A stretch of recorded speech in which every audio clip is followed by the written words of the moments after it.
Good morning everybody, and welcome back to my channel. My name's Lee, your virtual airline pilot. I'm back with you again, and welcome to the first of this week's video reviews. Before we start, just a quick thank you to all my subscribers and to the many people who sent sort of get well messages for me. I was, as you probably know, I was away in the States over that weekend at the Flight Sim Expo show, and I didn't get to see much of it because I managed to get an illness which put me in bed in a hotel room for 2 days and made me seriously ill. However, I'm now pretty much recovered. I'm back in the UK and on the up and ready to start providing you with some more video reviews and content. So thanks for all your support, it's really appreciated. Thank you everybody. So back to today's review. Where are we? We're on the African continent. We're in Kenya, and this is NAIROBI JOMO KENYATTA Airport in Kenya, Hotel Kilo Juliet Kilo. This is a payware scenery from the Inibuilds stable, and we're looking at version 1.1 for the PC version of Flight Sim 2020. They did issue an update over the initial release, and this is version 1.1. The download is 2.32 gigs, and it installs at 5.31 gigs, so it's a reasonably large installation. Quite a bit's been done to this airport. You can pick it up currently from both Sim Market and the Inibuilds store. I'll give you the Inibuilds price, £17.99, which equates to roughly €21.24 or $22.77 US. Now those prices are estimates taken from the UK pound, and they do include tax and VAT at 20%, which of course may vary depending on your country of purchase. So let's look at the features of this scenery. So features, we have handmade ground textures with crisp, bespoke texture sets. They include runways, aprons, paths and roads. True-to-life airport landside recreations with custom ground decals, signposts, vegetation, parking barriers and more. Accurately modelled and positioned dynamic airport lighting. Highly detailed models of all airport buildings, objects and surroundings. We've got the up-to-date airport layout reflecting the current real-world location. There's an official GSX profile included, and you can find it inside the scenery folder, or if you have AnyManager you can install it directly from that app. The level of detail or LOD optimization for every model to encourage best performance possible. Use of the latest SDK features to allow for best possible performance and optimization. Custom static aircraft, bespoke taxiway signage as it is in the real world. We've got full AnyManager compatibility to configure the scenery for best performance on your system. So if you install it from the AnyManager, having bought it from Inibuilds, there are options that you can disable depending on how your system runs. So that was the features. Let's look at some history. So, history. NAIROBI JOMO KENYATTA International Airport, Hotel Kilo Juliet Kilo, is a public use international airport owned and operated by the Kenya Airports Authority, and which serves the city of Nairobi, the capital and largest city in Kenya. The other three important international airports in Kenya include Kisumu International Airport, Moi International Airport and Eldoret International Airport. Jomo Kenyatta Airport is located in the Embakasi suburb, 11 miles or 18 kilometers southwest of Nairobi's central business district. The airport has scheduled flights to destinations in over 50 countries. Originally named Embakasi Airport, the airport's name changed in 1978, honouring Jomo Kenyatta, Kenya's first president and prime minister. The airport served over 7 million passengers in 2016, making it the 7th busiest airport in passenger traffic terms on the African continent. Discussions about building the airport date back to 1945, just after the war. At the time, Britain was the colonial power in charge, and its national airline, BOAC or British Overseas Airways Corporation, were worried that the existing airport at Eastleigh was inadequate for post-war civilian airliners. The cost of improving Eastleigh versus developing a new airport occupied planners for nearly 8 years, and the issue of who would pay was a major issue. Plans for the airport were drawn up in 1953, work started in January 1954, and by mid-1957 it was found possible to bring the operational date forward to mid-March 1958. The task was by no means straightforward, and many problems, largely of a civilian engineering nature, had to be overcome before the runway could be built. An extensive amount of the airport's construction was done utilising forced labour. The site chosen, on a lava plain some 11 miles or 18 kilometres from the centre of Nairobi, has approaches free from any obstruction for at least 10 miles or 17 kilometres in any direction. The nearest mountain range or high ground would be a misnomer when Nkambasi itself is indeed some 5,328 feet or 1,624 metres above sea level. Visibility rarely falls below this obstruction distance in the clear air of the plains, and it may have been possible to see the summit of Mount Meru in northern Tanzania about 140 miles or 270 kilometres away. Both Kilimanjaro and Mount Kenya can often be clearly seen. On the 9th of March 1958, Nkambasi Airport, now Jomo Kenyatta, was opened by the last colonial governor of Kenya, Sir Evelyn Baring. The airport was due to be opened by Queen Elizabeth, the Queen Mother. However, she was delayed in Australia due to an engine failure on her Qantas Lockheed Super Constellation aircraft and was unable to attend the ceremony. The airport features 2 terminals. Terminal 1 is arranged in a semicircular orientation and is divided into 4 parts. 1A, 1B, 1C and 1E are used for international arrivals and departures, while Terminal 1D is used for domestic departures and arrivals. Terminal 2 is used by low-cost carriers. In 1972, the World Bank approved funds to further expand the airport, adding a new international domestic terminal building, the airport's first dedicated cargo and freight terminal, new taxiways, aprons, roads, car parks, police and fire stations, a state pavilion, airfield and roadway lighting, fire hydrant system, water, electrical facilities, telecommunications and sewage systems, a dual carriageway access road, security, drainage and the building of a main access road into the airport. Total cost of the project was over $29 million or 111 million in 2013 funds. On the 14th of March 1978, construction of the current terminal building was completed on the other side of the airport's single runway and was opened by President Kenyatta, after whom the airport was renamed. The President died some 5 months later, on 22nd of August 1978. In February 2017, the airport was awarded a Category 1 status by the US Federal Aviation Administration, thus allowing possible direct flights between the United States and Nairobi in Kenya. Currently, some 31 airlines operate into and out of Nairobi, and some 13 cargo carriers also use the airport.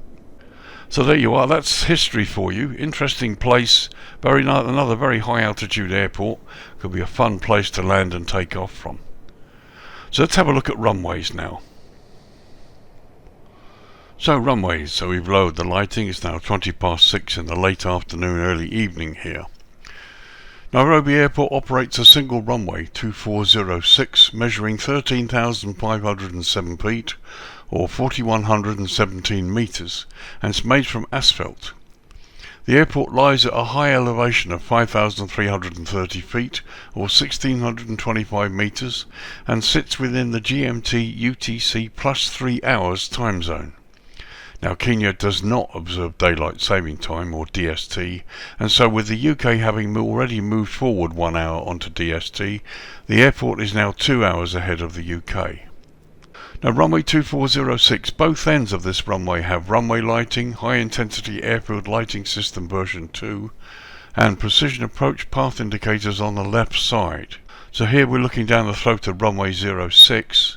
Approaches available at this end. You have an instrument landing system with W, Y and Z approach options. You also have an RNP approach and a VOR approach option. and here you can see the approach lighting system, which again is correct. It's on the charts, so everything as per the charts here. So let's pop down the other end, have a look at runway 24. So here we are looking down the throat of runway 24. As you can see, you've got the PAPIs on the left, the standard high intensity lighting there. The approach lights, again as per the charts, they're not as advanced as they are at the other end. Approach options for this end of the runway, you have an RNP or a VOR approach. No ILS landing at this end of the runway. So runways all look good, the nav aids are as per, and yeah, all pretty good. So having done that, let's do a jetway test now. So jetway test, so here we are on stand number 8 at Nairobi International.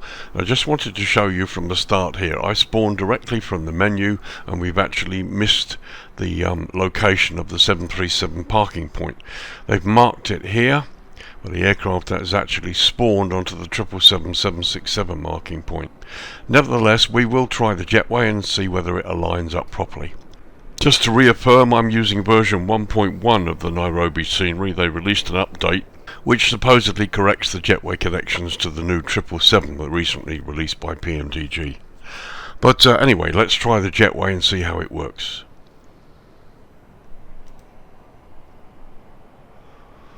Well, nice smooth motion.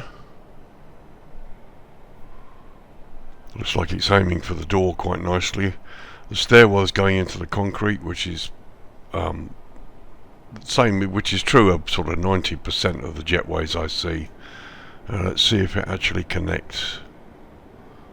That looks good. Maybe it's gone past. We'll see. I mean, from this angle, that looks pretty good, even though it's gone through the skin. Let's get a closer look. Right, so the hood has gone through the skin slightly, as indeed it does in many occasions, but it looks a good connection from this side. Let's have a look from the other side.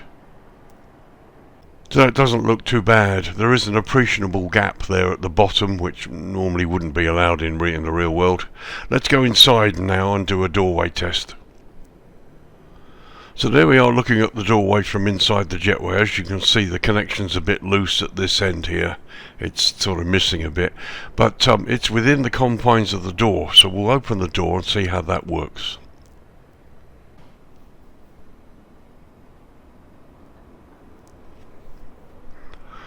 So there's the door open. Does it infringe the jetway? Actually, no, it doesn't. That's pretty good. That's pretty good. I'm reasonably happy with that. You know, there are one or two issues, of course there are, with the majority of jetways that don't connect fully up to the side of the aircraft properly, and they leave gaps and the hoods go through the skin. Those are anomalies that happen 90% of the time. But despite the fact that we've spawned onto the wrong location, a marking point on the stand, the jetway's connected reasonably well, the door's opened, and judging by this view, passengers could safely go into the aircraft. So there's a view from inside looking out to the door, and as you can see, the door slide shutter is actually closed, but and it's a bit of a tilt, but yeah, no problem really. So there's the jetway itself looking from this side. As you can see, the connection is not too bad. It could be a lot worse, to be honest, but it does connect to the aircraft.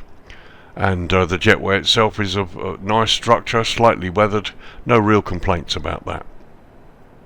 So here's the jetway from this side. Let's disconnect it and see how that looks.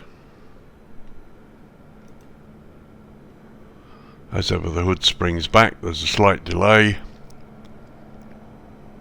and the jetway swings away. Notice that the wheels turn reasonably well, and the jetway looks nicely weathered. I mean, that's quite a nice animation.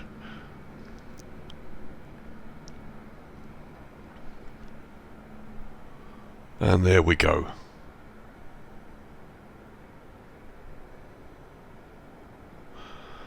That's good. That's a nice animation, and one of the things I really like, it's actually gone right back to the correct part of the safe area. Here you got the safe area marked by the red line, and you got the circle where the wheels should be, and they've gone right back to the area as they should do. So that's a nice animation.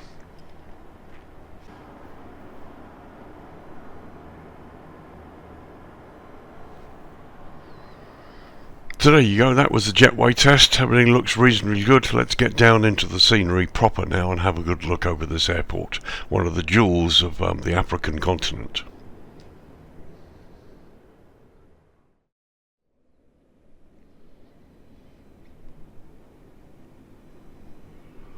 Okay, so for the main tour, we're back to daytime, it's just after midday. We're going to have a look at the northwest side, or the western side of the airport first. So let's just start the tour.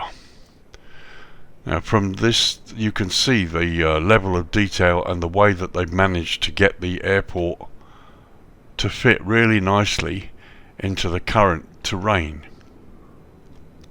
So this is Apron 3, this is the western side of the airport. As you can see, plenty of bits and pieces there. You've got static aircraft, South African Airways, various buildings and hangars. Again, lots of detail, all looks pretty good, and nothing really left to chance. It all fits in pretty well with the local terrain. Foliage looks good, various buildings and bits and pieces there, all looks pretty good. Nice big hangar there.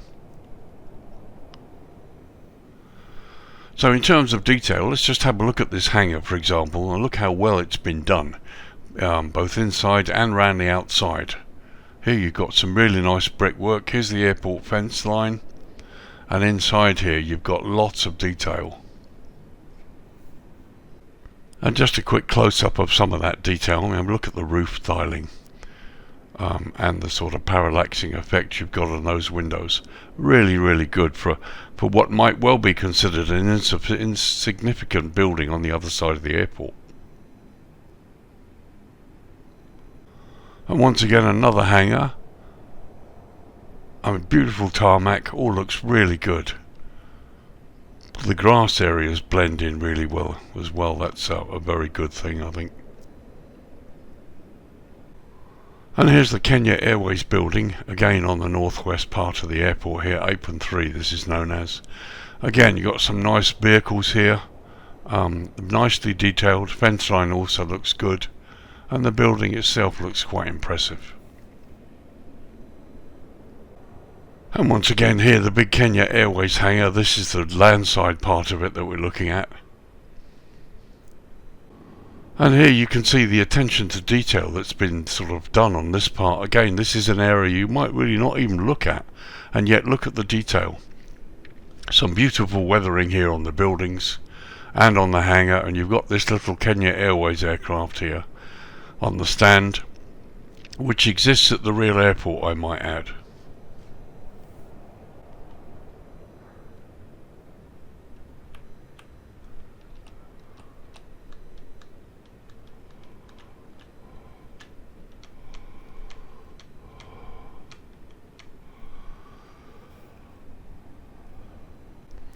And once again, an example of a really nicely detailed building. Here you can see this effect where you can see curtains, and I mean, this looks pretty real. Love this texturing here and on the roof, and you've got the advertising hoardings here as well. All looks pretty impressive.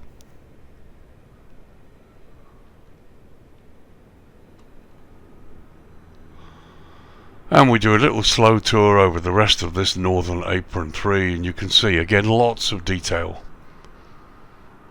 Really does look nice.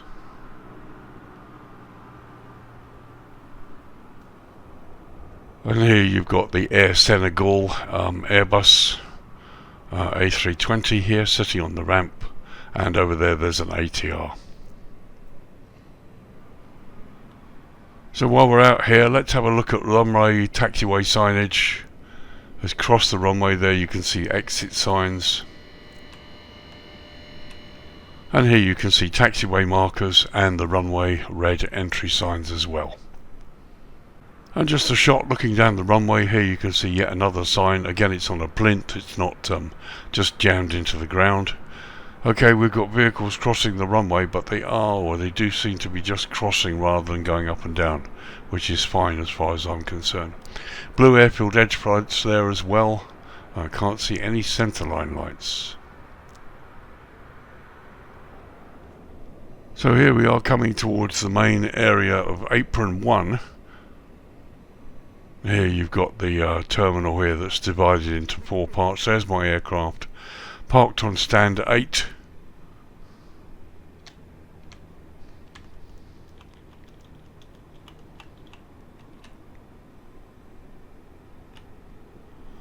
And as you can see, the detail really is quite exceptional. You've got a wonderfully weathered and constructed jetway, custom jetway here. Ground concrete markings, all very particularly done here. And again, lots of weathering on the concrete. Here you've got the fuel hydrant that where the fuel bowser connects to. So they've got underground fuel. And again, here's a shot from the other side showing you some of the custom airport vehicles that have been put here as well. Plenty of clutter on the ramp, not too much, just enough, and it's all of the right sort. There's a little shot of the terminal itself from outside, and again, various bits of clutter down below, and you can see there's things going on inside as well. We'll have a look at that in a minute. So here's the view from inside the cockpit as you pull up on stand 8. Nothing special as such, but this is what you will see. Probably looks better at night, and we will have a look at it. View from the captain's side, and looking across the first officer's window. Well, it's pretty realistic, you know, you can't get much better. I think it's really, really beautifully done.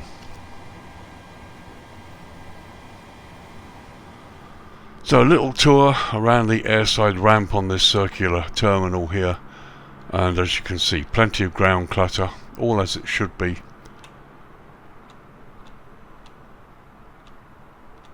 It really does look good, it does look nice.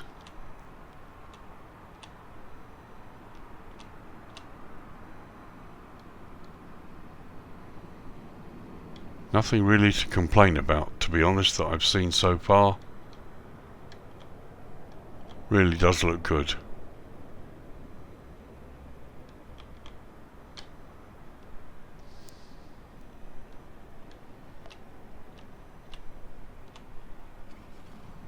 There's a huge amount of space at this place. I mean, they really have expanded it well. And here you can see some off-airport work as well. Lots for you to see here.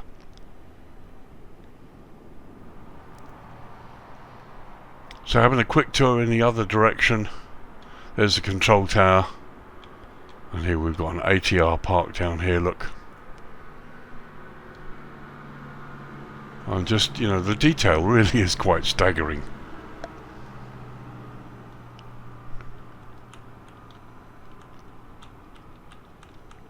And the tower has a rotating dome radar on top of it, which is good.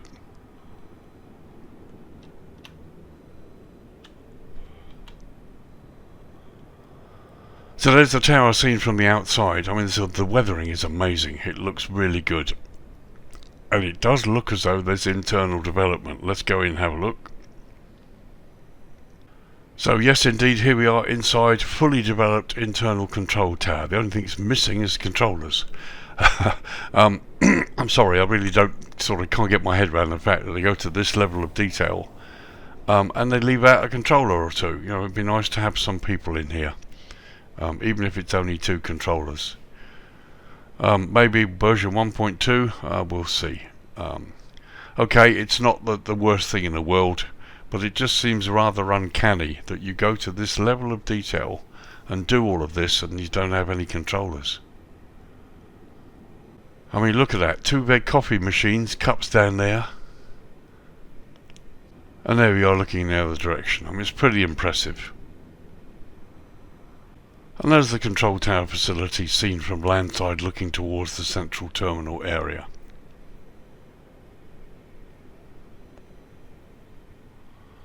So talking of landside, let's have a look at landside. There you can see various car parks down there below. I love these trees, sort of like almost like palm trees.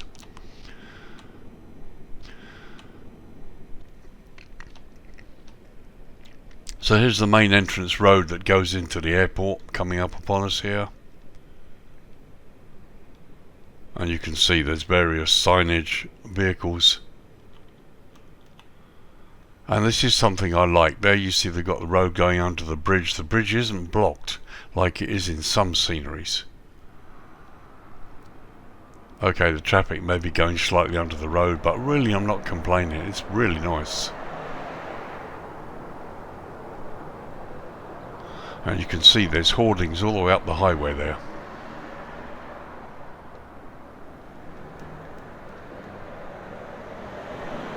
So here you can see you're going along the entrance road towards the airport itself, and there's lots of detail, it really is.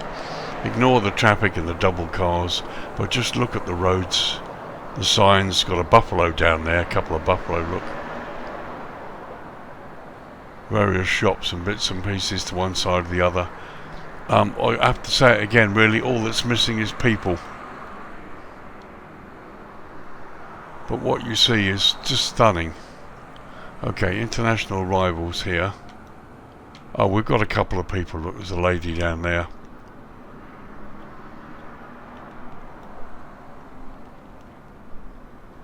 And a gentleman down there.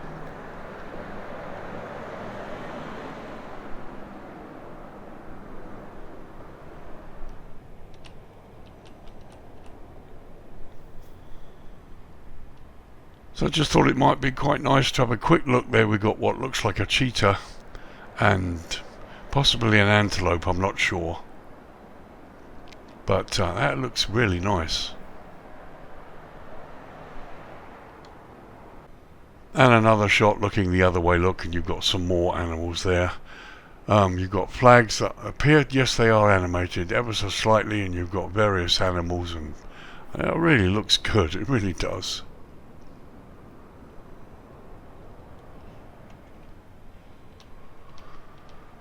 So as we continue into the central area landside, lots of these animal figures around.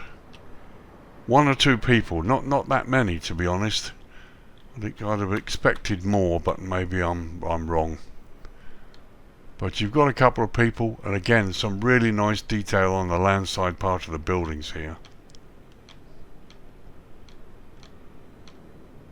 I mean, this is quite an undertaking. In terms of development, scenery development, this has been really nicely done. And there's a lot of it. There really is.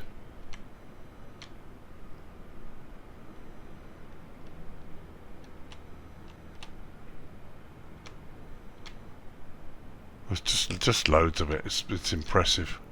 Wherever you look, it's just, the level of detail is excellent.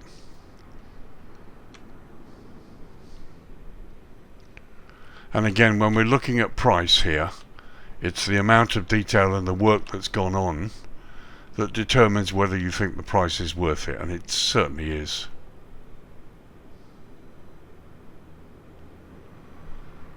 So finally, there's the fire station down there. Let's head southwest of the airport. Here you've got the cargo facility that I think was the last thing to be built here.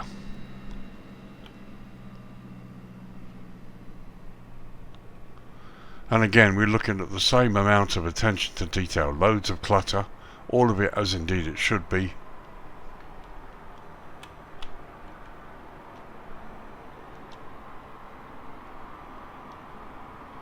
We've got one or two ground workers there, which is good. And again, marvellous detail. It's a lovely airport. It's been meticulously crafted. I really haven't got hardly any complaints. Just the lack of controllers in the control tower, and probably a few more people needed. I mean, look at that ornate building there to the left we're just passing. Here's the main cargo centre. Shed loads of detail. Weathering everywhere you look. It's really impressive.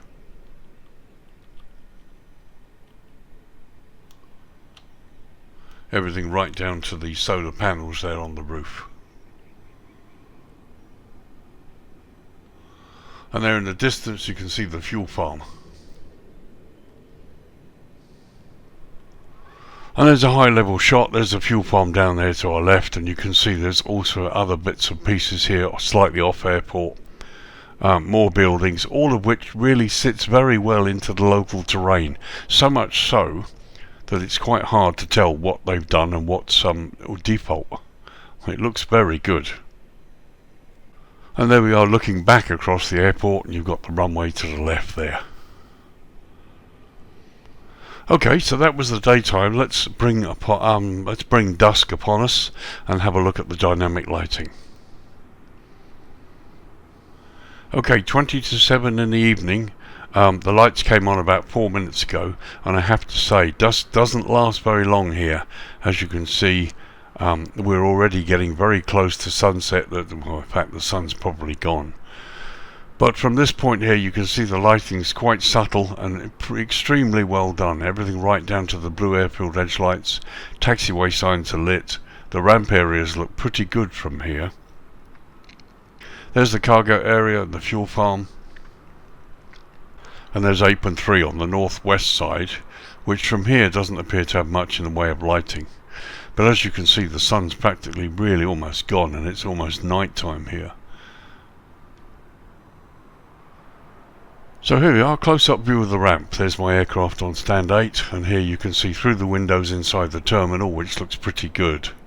All the light sources are correct. You've got the big stanchion lights there coming and providing the light on the stands, which looks pretty good. And the same is true of the other direction there.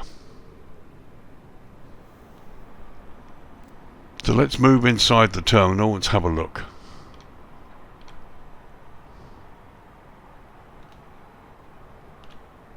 So very nice. Again, it all looks good inside. There is a lack of people. It's only 1 or 2 people here from what I can see. But again, some excellent detail right down to the wooden flooring there on the left. And there on the right behind the glass there you've got the various offices. So 1 or 2 more people here. And yeah, I like it. It really is nice. Let's have a little look down here, shall we?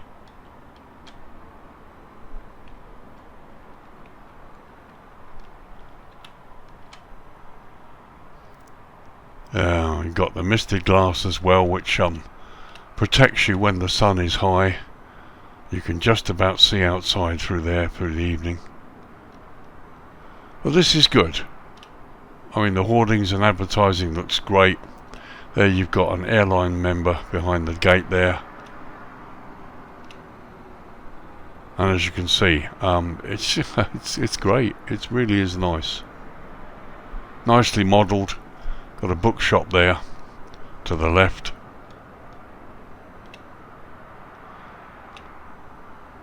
You know, I'd like to see a few more people, but you know they have got people, and that's the important thing. It doesn't look totally dead,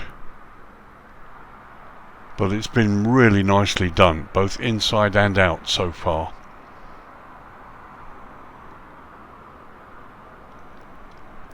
So you've got a couple of people sitting. There's one guy sitting and one guy looking out there.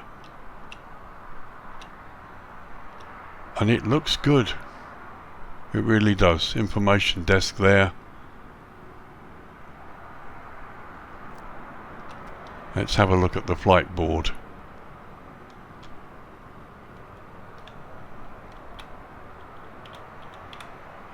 Okay, get up close and it blurs a bit. It looks better from about there.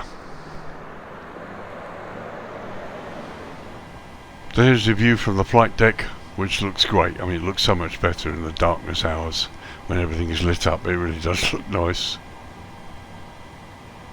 Captain's side and the first officer's side. So let's have a little look landside.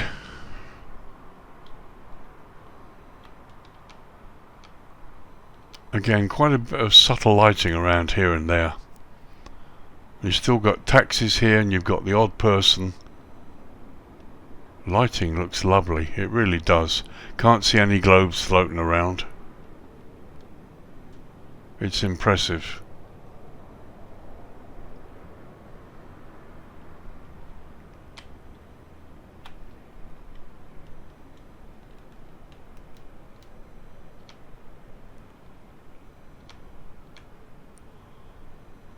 As you can see, it really does look good. It's quality. So here's the main thoroughfare, and you've got a guy down there to the left. I mean, it looks lovely. It really does. Even the car park's lit.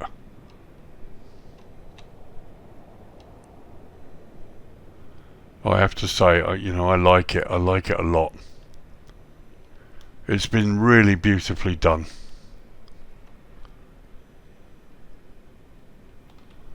Even down here, haven't seen any globes yet. Some nice subtle lighting. You can see the flags there.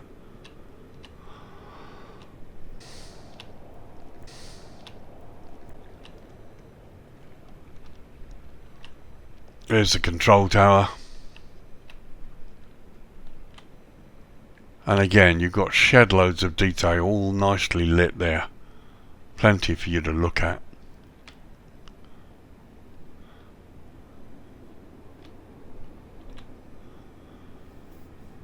And there's the inside of the control tower. We just need to put 1 or 2 controllers in there, guys, and that completes it. And there's the radar on top, a nice animation, and they even have the red navigation light on the top, which is a legal requirement. There, what looks like a hotel. What is amazing, I think, is at the moment I haven't seen any Asobo globes floating anywhere, even out here at landside. So there's a shot right across landside. There's the entry road that comes in. Again, no globes. Doesn't it look good? It really does. And as we travel across the main central area here, it does look good, doesn't it? Very nice subtle lighting. It's all nicely done.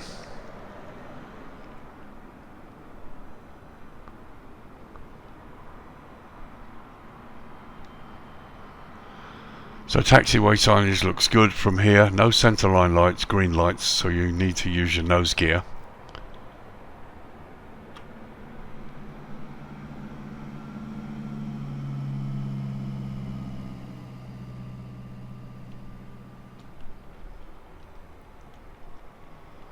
Here's the cargo area. Again, really nicely lit. And it looks real. It really does. The drop lighting looks great. It really makes it.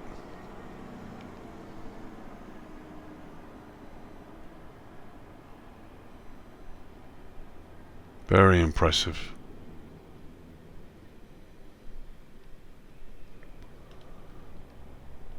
So a very quick whiz across the threshold of 06 here.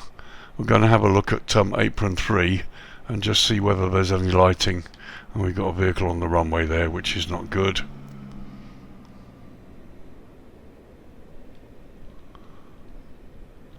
Just want to see what lighting, if any, there is over here.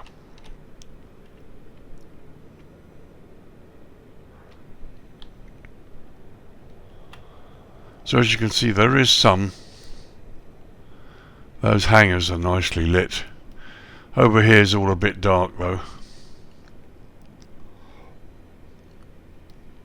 But there's the odd bit of lighting there that shows that something's going on.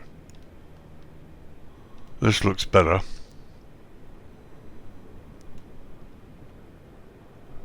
It's nice. Nothing to write home about, but it's been nicely done, should you be interested in this side of the airport.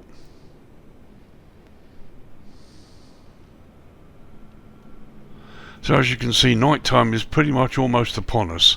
Let's take it right down to night time, have a quick look.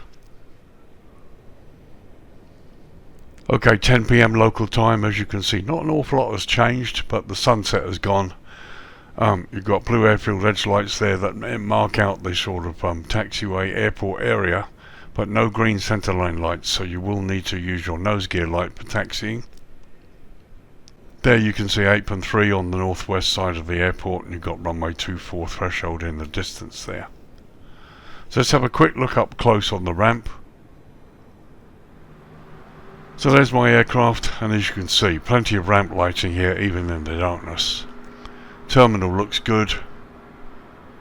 Really no complaints at all, nothing really to write home about here. And once again, all the stands all nicely lit there. You've got the control tower in the distance, and it looks pretty good. And here's landside, there's the airport entrance. I do like this. I mean, you've got these flags here. The airport road's been fully 3D modelled. You know, with the buildings there and the animals. It does really look good.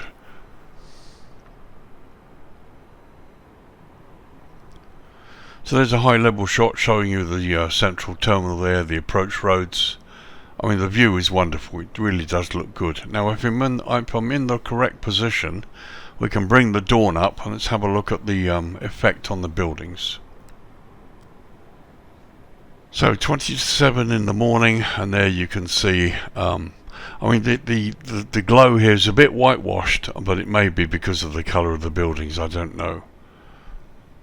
I mean, if I drop it back a couple of minutes earlier,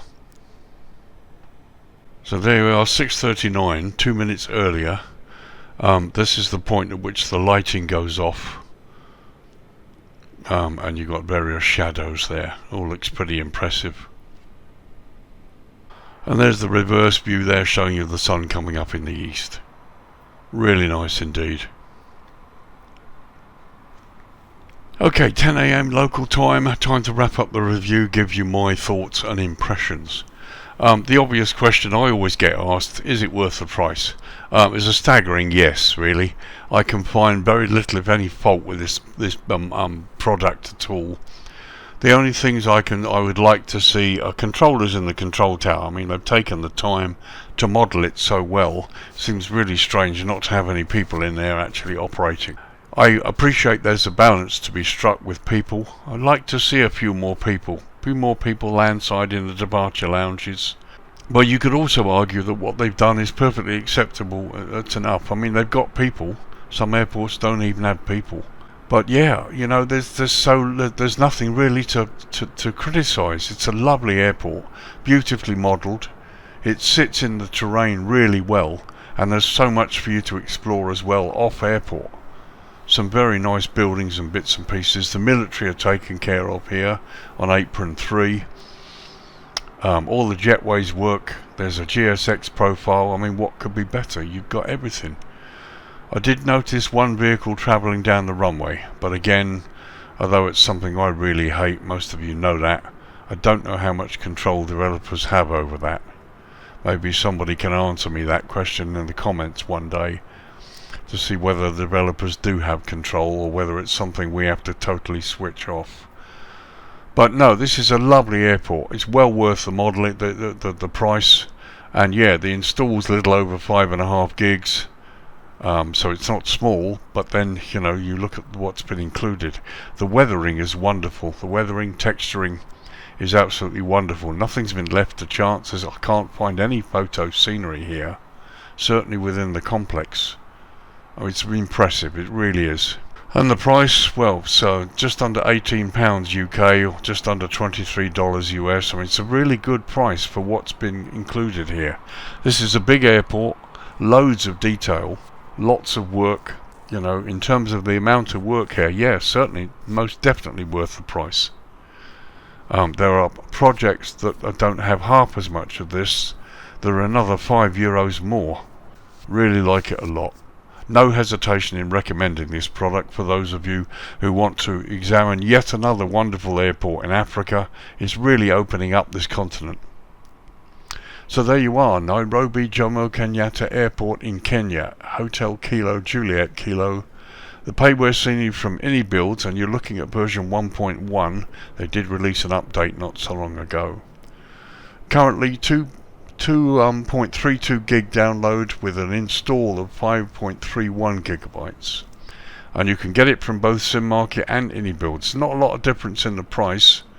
Both places well, the SimMarket price includes VAT, and the prices I'm about to give you include VAT as well because they've been added. £17.99, which equates to roughly €21.24, or $22.77 US. Those prices are all estimates based on the UK pound, and they include tax or VAT at 20%, which of course could be different depending on where you are when you make your purchase. It's a thoroughly stunning airport, really got no hesitation at all in recommending it. And just to let you know, I bought it, I wasn't sent it for review. I get something like 40 to 50% of my products sent, and the rest of them I get myself in order to bring these reviews to you. So anything you guys can do to help me and help support that effort would be great. I do have a buy me a coffee option. You can buy me a coffee for a couple of quid, which really helps me, certainly in terms of the finance and money I spend on the products that I do buy and products that I can't always get sent to me. So there you go, thoroughly recommend it. And yes, I'm going to fly in here. Now the 777's out, we can have some serious fun here. So guys, thank you for watching, thank you for joining me. I hope you enjoyed the review, hope it showed you what you wanted to see. There's loads more that I haven't looked at here as well, but as I said, thoroughly recommended product for me at the right price. So stay tuned this week for my second review, where we'll be taking a close look at San Francisco again, but this time the one by Flightbeam, the Captain's Edition. Again, another highly anticipated product at a very competitive price, I'll tell you that. Wasn't expensive. I was really quite blown away by how cheap it was. So we'll have a close look at that and just see how much detail is involved in that project. So there you go, thank you for joining me, thanks for watching. Thanks to all those people who support me, both verbally and any of you who do buy me a coffee. I've had a few, which is nice, thank you very much. And to those that were kind enough to wish me well, yes, I am making a big improvement now I'm back in the UK. So guys, stay tuned, I'll see you in the next video. Thank you very much. You guys take care, bye bye now.